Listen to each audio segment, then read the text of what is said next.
Now sometimes you don't get your first target. Other times you don't get your second target either in a certain position. And that's what's happened here.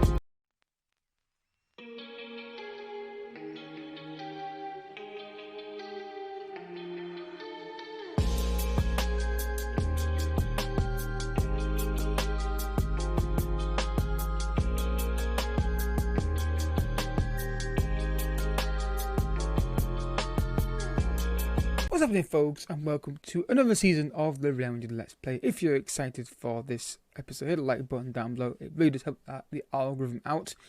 And like you see, subscribe as well. Got daily content on this channel from Career Mode and Foot Manager, 2 free seasons on this channel in one go, which we're happy to have started tomorrow back. Also down below my second channel, which is an Evil on there, which is also daily uploads. Apart from Sundays on that second channel, and I'm thinking making this channel not every day as well, because of the fact I'm doing 2 free series. I want to get sure they get a fair schedule, but we'll see how I feel about that. So today is season 2, start season 2, the Super Cup final against Arsenal. We've got to go for transfers. First. Now sometimes you don't get your first target.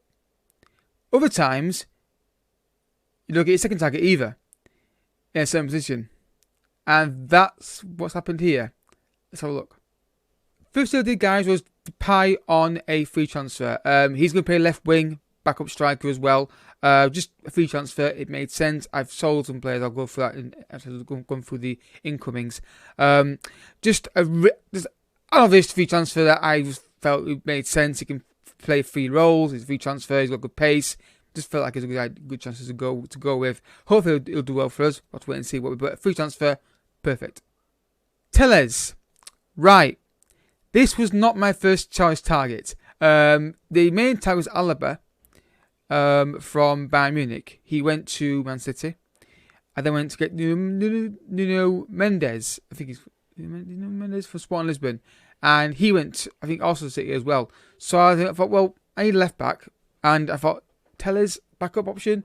I thought, yeah, not a terrible transfer. We paid £30 million for him, not all in one, not all up front, no, I don't believe, if I remember correctly. But yeah, just third choice. But he's not a bad option, is he? Really? To be honest with you, it will take with Mendy, and I think it's much better than Nacho and Marcelo would be in that position. Paul Pogba. Yeah, I did say I had my eye on a midfielder, and this was one of the guys on the list. And I checked United, and they finished 5th or 6th in the league, I think it was. So we did a deal for £86 million for him, all instalments and bonus and that kind of thing. So very happy that we did this deal. He'll be starting midfield alongside Valverde, and just this could be in real life, really. Obviously, they're probably getting for a free transfer rather than a fee based on Pogba's current contractual situation. But again, I've more pace in midfield, which is what I was looking for. Virgil van Dijk, I had some money left over, and this deal took a while to get done. He'll start ahead of Ramos. I'm trying to get Ramos out, didn't want to leave, so I just realised I was going to alienate half the squad by kicking him out. So he's still here, but he won't play many games, Ramos, even though he's still here. Van Dijk, just saw the fee, saw the money situation that we had, and I thought, yeah, made sense to go for him. A talk centre back we can bring in. Another from Liverpool. So Pogba, Van Dijk, and Salah, 3 massive signings. And I'm very pleased we managed to get them all in. Van Dijk, again, never played in match before on FM since he went to Liverpool. I'm sure he'll do well for us. So yeah, good deals there. Now, a quick look at the outgoings. So you can see there's 2 of them on the screen right here. Cabello's went to Bayern Munich, £20 million. Nacho went to Inter for £20 million. And then obviously there was some left over from the previous week. So Marcelo's got on loan. I sold Jugoric for £35 million. I sold Junior for 40.5, and Bale went £10 million back to Tottenham. So we brought in about how much? So that's £120 million there. Take off about 40. So about, well, my maths is crap. About £200 million brought in, but this is all done in terms of instalments and all that stuff. So, very much that we've done. We've got the Super Cup final today, so there's nothing else to show you really at this point. So, I'm going to pick the team and get back to you. So, folks, this is the line I'm going with today. I'm not sure what role to play with Benzema. I to and fro between the two roles. Deep line playmaker, advanced playmaker. Pogba, same again. I don't know what best to play him as. I really don't know what best to play him as. A box to box maybe.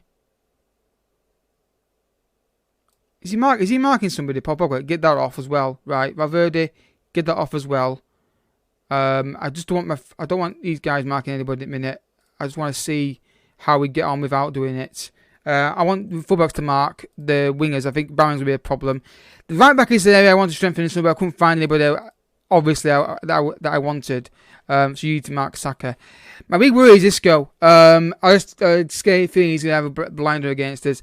Anyway, let's go, folks. This happens is again. We've not been great in preseason, but we've had problems with fitness at times as well. Just not fitness, but just like we don't seem to be consistent for the whole game, and I don't know. Let's see what happens, folks. Let's make sure that actually, before we go any further, I want to make sure we're actually not playing off sidetrack because I don't want to play off sidetrack because it doesn't work. It's not for me anyway. Time marking, get stuck in. There we go. Bit of more defensive width as well. Yeah, let's just pick to win today. Let's see what happens, folks. I think part of the problem we're going to have is the Ramos situation we had, where I was considering moving him on, and they didn't like that. So that's a part of the problem as well. But I think it's just finding the best balance of Paul Pogba in midfield. What the best role I think for him is going to be in a 4-2-3-1. And what ball that is. There's a chance here. What a start! Real Madrid won, Arsenal 0, and it's Pogba with a magnificent assist. I mean, if he keeps doing that, I mean, I don't really say actually a good goal from our point of view. It's really poor marking from Arsenal. Two touches, good ball into space. There's Benzema. Keeper making him better with that, but 1-0, Benzema gets the goal.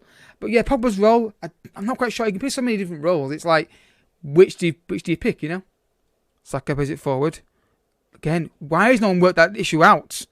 That's clear what he was going to do there. Saka, you can't just dive in there. You've got to follow the run, surely. Pogba. Hazard. Mendy. Ball's in the middle if you need it. Well done. Now get rid of it before you lose it. Ball in the box to Salah. Back to Valverde. The shot. Oh! That is an absolute screamer from Valverde. Real Madrid 2, Arsenal 0. What an absolute belter. I don't think he scored a goal from that for us in this series. We might have done. Look at that touch. Because you're not admitting this. What a strike that is. 2-0 against Arsenal in the Super Cup final in 5 minutes. What a start and what a goal. Pogba. Again, too many passes. No need to do all the passes. Get the ball forward quicker, Pogba. Hazard. Pogba. There we go. Better. Carvajal. Can he find the ball in the box? He can. To Salah. And it's 3-0. There we go. So far, the indication would be that Pogba's best role is deep line playmaker, because he's pinging balls around really, really well at the moment. This ball right here for Carvajal is brilliant. Not here, this one here. Just no touch, good ball into space for Carvajal, and then poor marking from the wide areas again. Ball in the box, there's Salah, heads in for 3-0, and that surely is game over now, and we've got the Super Cup in our hands. But Pogba, great start, but not still. Oh God, no, don't you dare, not instant free kick. That's fine. I'm fine with dealing playmaker, but I'm not set on it yet, if that makes sense. Half time, we're a better team. Yeah, probably not used to pressing in which he is today. Well, he'll get used to it. He's barely been here. Keep performances, don't get composed, don't let it drop. I'm still not happy with the fact we're letting players bring the ball down, turn, and then play a pass. We try and force them backwards, and also we can't seem to force Arsenal to go along with the ball either, which is a bit concerning. But I don't want to go man marking on the full-backs because, like I said, creates problems. For enough for Arsenal. Pepe. Too easy. That is way too easy from a throw in that. Isco. Guendouzi. Again, you see what I mean? Right? This is what I'm talking about right here now. Hazard has got... I know he's knackered, but he doesn't really fully fit. He's got to see the danger here and help his teammates out. But he's ignoring them. And there's a free ball in the box and they will score from it. But I'll get through that in a second after the game, what my problem with marking is. Well, guys, it looks like we're going to win this game if we go still. Maybe 4 from this corner kick, ball in the box. Benzema gets in there, cleared. Hazard gets back in control. Play the ball, Hazard, before you lose it. Just don't like standing with the ball. Let's try something. Valverde, have a go. Have a go, somebody. Again, no one's having a shot. Good ball, Pogba again. Or Ozil in the box. Essentially, I'll fix it on. But yeah, Pogba is the clinical. He's been pinging balls around really well today. The finish is still an issue with this team, I think. Start of the season. But it looks like we're gonna get the win. That's a poor ball. That's the tired ball from Van Dijk. That Asensio, Pogba. There's Salah. Good touch again. Can he find a ball? Can he find a ball? Shot. He's going for goal himself. He's going. I think even for placement there rather than power. But yeah, a good victory there for us. We deserved it based on balance of play and chances created. But again, ball at the top. That's so poor. But there we go. Full time. Arsenal 0, Real Madrid 3, and there's Super Cup secured. Well, it's not the high on the priority list, of course. The main was become world champions, of course, and we'll still try and do that, of course, when the competition happens. But yeah, so what I'm talking about, with celebrations play out. I'm talking about what I was talking about earlier with marking. I don't like putting too much man marking on, because the problem we've got is they just follow it religiously.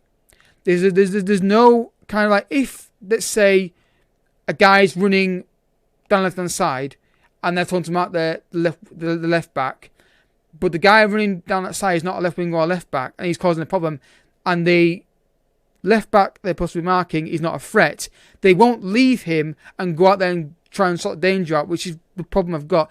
On the other hand, if I don't mark those wide areas up occasionally, they just dominate, and you can't stop it. So, and also the biggest problem I've got is from set pieces. When you are doing a set piece, for example, I'll get it on tactical screen here.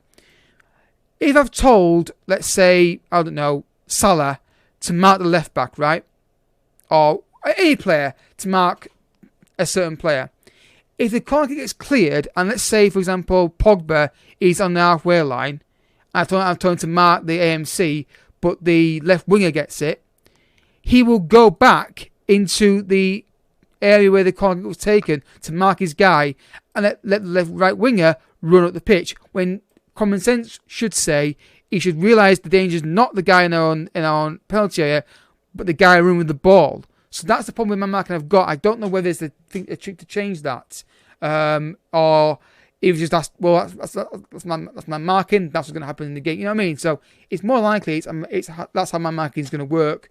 But I hope there's a way of tweaking that. So yes, mark him, but also look for danger and say, look, he's got the ball attacking us. Stop the guy who's at 30 yards backwards. Get the guy who's got the ball. But oh well, I don't know whether that's a thing that I need to just accept, or whether there's a way I can change that to get how I want it. So next episode, guys, it's going to be an interesting one, because I don't know when the fixture list is going to be announced for the Champions League, in terms of who we're going to get and who we're going to play. So right now, I'm going to say Granola and Valencia will be the icons we're going to do tomorrow. But we'll see if anything happens between that. I may do something. If a Champions League game is around this point, I may change it. But anyway, if you've enjoyed the episode, I hope you have. Hit the like button down below. Subscribe if you're new as well. I'll catch you all next time. Bye-bye.